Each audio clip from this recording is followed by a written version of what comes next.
Hi everyone.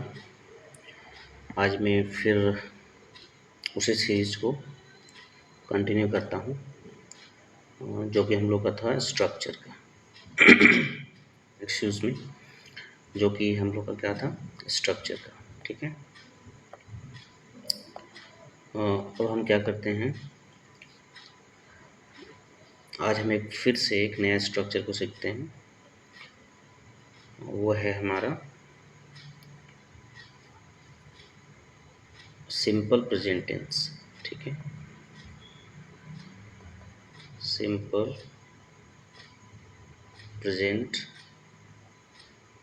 Tense का जो structure है इसको। ठीक है, पहला जो एफर्मेटिव स्ट्रक्चर इसका होता है, ठीक है, वो होता है आपका सब्जेक्ट।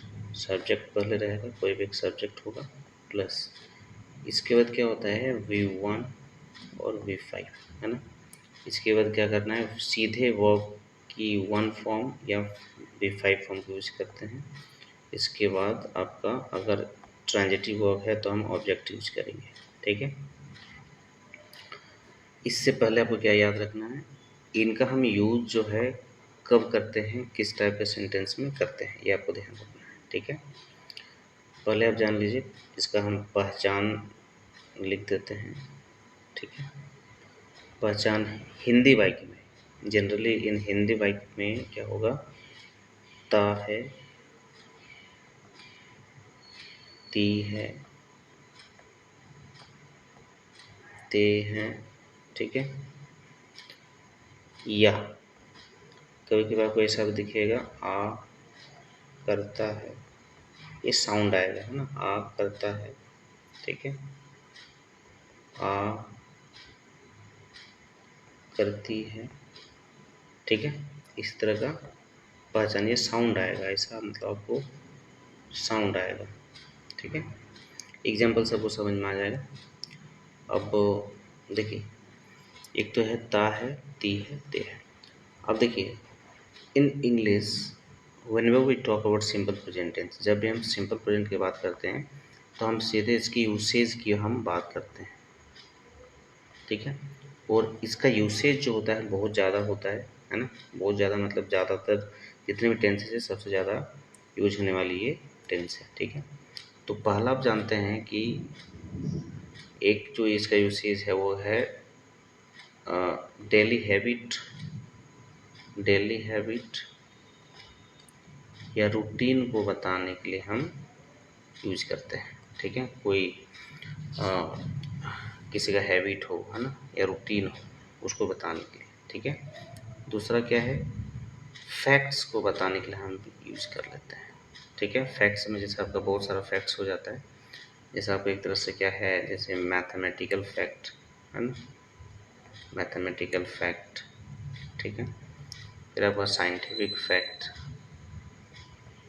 Scientific fact. ठीक है, कोई अगर यूनिवर्सल फैक्ट हो, है ना, यूनिवर्सल फैक्ट हो तो उसको बताने के लिए हम यूज़ कर लेते हैं। ठीक है, और भी बहुत सारा होता है, तो फिलहाल हम बात करते हैं इस दो पे, है ना। तो जब भी हम बात करते हैं किसी की डेली हैबिट की और रूटीन की, है ना, तो हम सिंपल प्रेजेंट टेंस का यूज़ करेंगे। ठीक है, ये आपको समझ में आ गया। अब क्या है, ये आपको और एक पॉइंट आपको यहाँ समझना है, ये जो V1 है, ठीक है, ठीक है, और ये V5 है, ध्यान रखिएगा, ये होती है प्लुरल, प्लुरल होती है, वर्ब का बेस फॉर्म होता है प्लुरल। मतलब अगर आप देखें तो जैसे आई हो गया, ठीक है, आई के साथ हम V1 यूज़ करेंगे। सिमिलरली यू हो गया, ठीक है, इसके साथ हम यूज करेंगे V1। फिर है वी हो गया, ठीक है, दे हो गया, दे हो गया। एक से ज़्यादा नाम, राम एंड श्याम, जब दो नाम एंड से जुड़ जाएगा, राम एंड श्याम। ठीक है, तो इनके साथ हम V1 का यूज करेंगे। ठीक है, V5 होता है सिंगुलर, याद रखिएगा, वर्ब का बेस फॉर्म जो होता है वो होती है सिंगुलर, है ना। सिंगुलर तो हम सिंगुलर के साथ करेंगे, ही के साथ, सी के साथ, इट के साथ any singular name, any singular name, ठीक है, कोई भी सिंगुलर नाम के साथ हम V5 का यूज़ करेंगे। क्लियर है? ये भी बात आपको ध्यान रखना है। अगर सब्जेक्ट में आई आए, I, you, we, they, Ram and Shyam, ठीक है, ये आ जाए तो हम क्या करेंगे, V1 यूज़ करेंगे। ही, सी, इट, एनी सिंगुलर नेम के साथ हम V5 यूज़ करेंगे। ठीक है, ये बात समझ में आ गई आपको। अब हम बात करते हैं थोड़ा सा और, ये आपको समझने वाली बात है।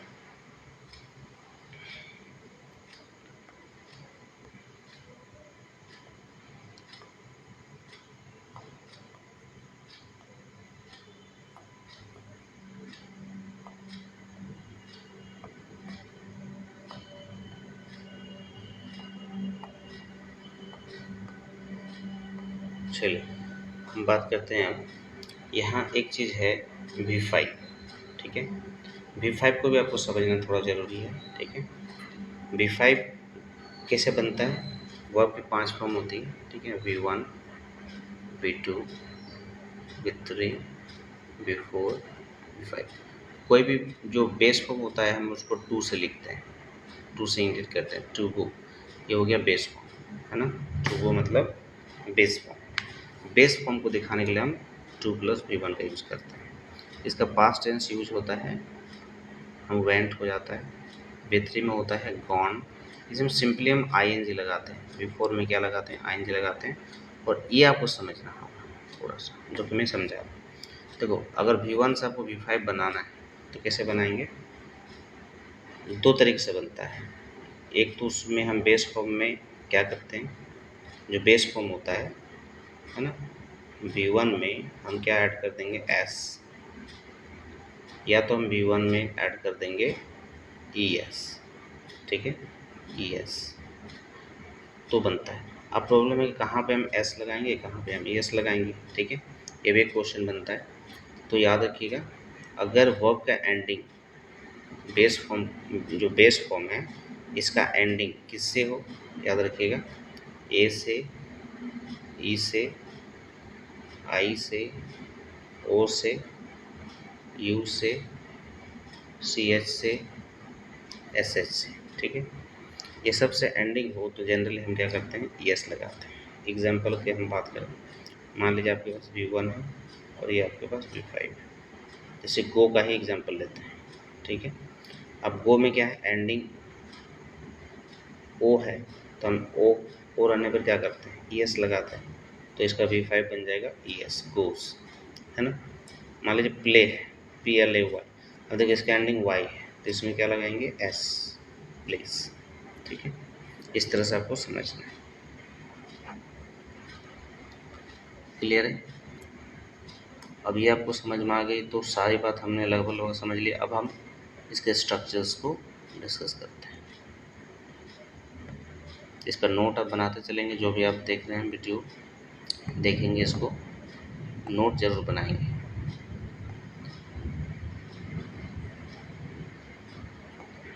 चलिए हम बात करते हैं इसके अब स्ट्रक्चर की। तो एक सेंटेंस लेते हैं, एग्जाम्पल के हम बात कर लेते हैं। जैसे मैं, अच्छा और एक चीज़ समझना है जिससे, अच्छा ठीक है, इसको हम बाद में डिस्कस करते हैं, पहले लिखते हैं इसमें, मैं स्कूल जाता हूँ। ठीक है, मैं स्कूल जाता हूँ। तो या तो आप ऐसे पकड़ लो कि अंत में ता है, ती है, आ रहा है ना। ठीक है, तो हम सिंपल प्रेजेंट टेंस यूज कर लेंगे। नहीं तो आप अगर इस सेंटेंस से अगर आपको समझ में आ रही है कि भाई ये डेली कहने की हम क्या है, डेली रूटीन की हम बात कर रहे हैं, डेली हैबिट की हम बात कर रहे हैं। ठीक है, मेरा डेली रूटीन है, कोई स्कूल जाता है तो क्या जाता है, रोज़ जाता है जनरली। ठीक है, उसका एक रूटीन होता है, तो रूटीन को बताने के लिए हम सिंपल प्रेजेंट टेंस यूज करेंगे। एज ए सब्जेक्ट हम मैं की जगह में आई रखते हैं। ठीक है, क्या रखते हैं, आई। अब आई के साथ क्या आएगा, अभी मैंने बताया था, आई के साथ V1 आएगा, तो क्या होगा, यहाँ वर्ब क्या है, गो है, जाना। अब यहाँ पर ता है, अब ये नहीं समझना कि ता है का इंग्लिश क्या होगा। अब यहाँ पर समझना जाता है मतलब जाना का बात हो रहा है, तो यहाँ पे गो लिखेंगे, गो। ठीक है ना, गो। अब अब देखो, आपको यहाँ पर जनरली जब हम गो लिखते हैं तो हम टू का भी यूज करते हैं, क्योंकि टू जो है यहाँ पर डायरेक्शन बताती है हम किधर जाते हैं। तो आई गो टू स्कूल, मैं स्कूल जाता हूँ, ठीक है। जिसका ट्रांसलेशन हो गया मैं स्कूल जाता हूँ, तो आई गो टू स्कूल। अगर हम वही हम बात करेंगे, राम स्कूल जाता है, राम स्कूल जाता है, ठीक है। फिर आया ता है, ठीक है। तो क्या हो जाएगा, राम। अब यहाँ पे देखिए गो है, अब राम है थर्ड पर्सन सिंगुलर, अभी मैंने बताया राम के साथ एस लगेगा, मतलब B5 लगेगा। राम गोज टू स्कूल, ठीक है। तो समझ में आ रही है। अब ये हो गया ता है ती है। अब मैं एक सेंटेंस ले रहा हूँ, जैसे मैं सूर्य पूरब में उगता है। अब ये क्या है, फैक्ट है ना, यूनिवर्सल फैक्ट है, सूरज पूरब में उगता है। हम लोग बोलते हैं सूर्य पूरब में उगता है। तो यहाँ पे क्या हो जाएगा, सूर्य का द सन। अच्छा, द क्यों आया, क्योंकि ये आर्टिकल का रूल है कि सन से पहले द लगता है ना। घबराना नहीं है, धीरे धीरे सीख जाएंगे। द सन, ठीक है। अब है उगता है, मतलब उगना का बात हो रहा है। उगना क्या होता है, राइज। लेकिन राइज हम अगर देंगे तो गलत हो जाएगा, क्योंकि सन क्या है, एक ही है, सिंगुलर है, तो ई एस लगेगा। क्योंकि ऑलरेडी जब ई आता है तो हम एस से जोड़ते हैं ना, याद रखिएगा। The sun rises. अब देखिए पूरब में है ना, तो डायरेक्शन बताने के लिए हम क्या करेंगे, मे के लिए इन, डायरेक्शन से पहले द लगता है ना। The sun rises in the east, पूरब का क्या होगा, ईस्ट। तो ये ट्रांसलेशन हो गया, the sun rises in the east, है ना। अब इसी बात को जैसे मैं एक सेंटेंस फिर ले रहा हूँ, मैंने कहा मोहन 5 बजे, मोहन 5 बजे उठा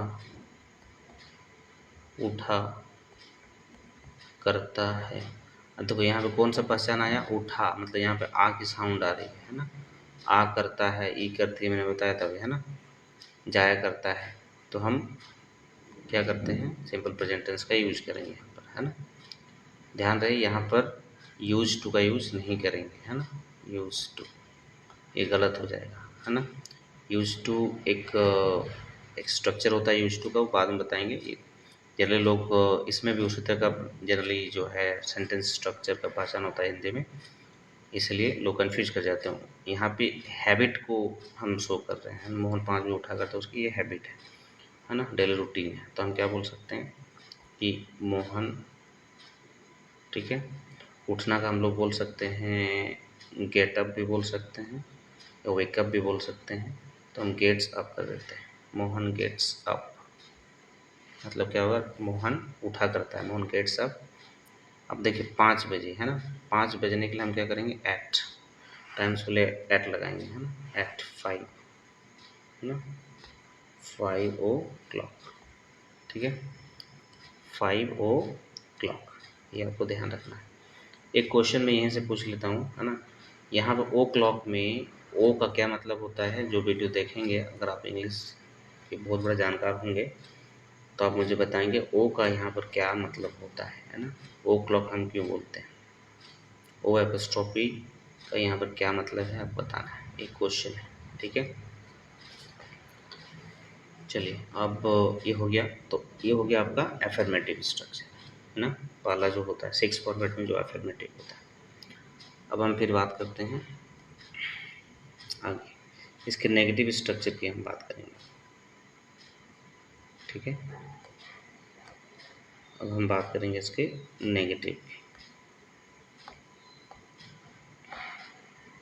चलिए हम बात करते हैं नेगेटिव की। तो पहले इसका एक एग्जांपल लिख लेते हैं, आई गो टू स्कूल, हो गया। अब हम बात करते हैं इसके नेगेटिव की। एफर्मेटिव ये हो गया, ये नेगेटिव। जब हम नेगेटिव बात करेंगे, याद रखिएगा, सब्जेक्ट प्लस। अब देखिए सब्जेक्ट के पास सीधे यहाँ पर क्या मेन वर्ब है, हेल्पिंग वर्ब है नहीं। जब हम नेगेटिव बनाते हैं तो जनरली हम नॉट पार्टिकल यूज करते हैं। देखो जब हम नॉट यूज करते हैं ना, उसको हम नॉट पार्टिकल बोलते हैं, है ना। तो यहाँ पे स्ट्रक्चर में डू और डज लाते हैं, याद रखिएगा, है ना। डू डज लाते हैं, फिर नॉट यूज़ करते हैं। जब डू डज आ जाता है तो यहाँ जो V1 V5 है सिंपली वो V1 बचेगा, याद रखिएगा। डू डज के बाद हमेशा बेस फॉर्म यूज होगा, है ना, उसके बाद ऑब्जेक्ट, है ना। तो नेगेटिव सेंटेंस आपको बनाना है। अब क्या करना, नेगेटिव बनाना। इसी का नेगेटिव बना दो। आई गो टू स्कूल मतलब मैं स्कूल जाता हूँ, मैं स्कूल नहीं जाता हूँ, तो आई के साथ क्या होगा, याद रखिएगा, ईएस वाला थर्ड पर्सन सिंगुलर के साथ लगता है, बाकी के साथ डू लगाना है, तो आई के साथ डू लगेगा। आई डू नॉट, है ना, डू नॉट। अब स्पोकन इंग्लिश में क्या होता है, हेल्पिंग वर्ब और नॉट को कंट्रैक्ट करके बोला जाता है, शॉर्ट फॉर्म को बोला जाता है, तो आप चाहो तो यहाँ पर डोंट बोल सकते हैं, डोंट, है ना। फिर यहाँ पे बेस फॉर्म बनेगा I don't go to school, ठीक है। अब मेरा क्या होगा, क्वेश्चन वाला, क्वेश्चन क्या बनेगा, क्वेश्चन, इंट्रोगेटिव, यस नो वाला। तो जब भी आपको पता है इंट्रोगेटिव बनाते हैं तो हेल्पिंग वर्ब आगे हो जाता है, मतलब यहाँ हेल्पिंग वर्ब क्या है, डू और डस।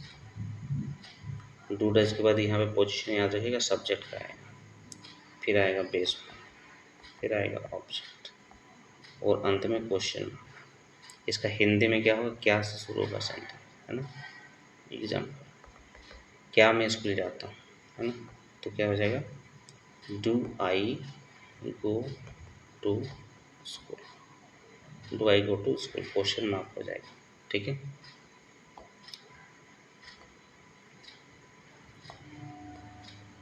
अब फिर हम बात करते हैं आगे इसकी।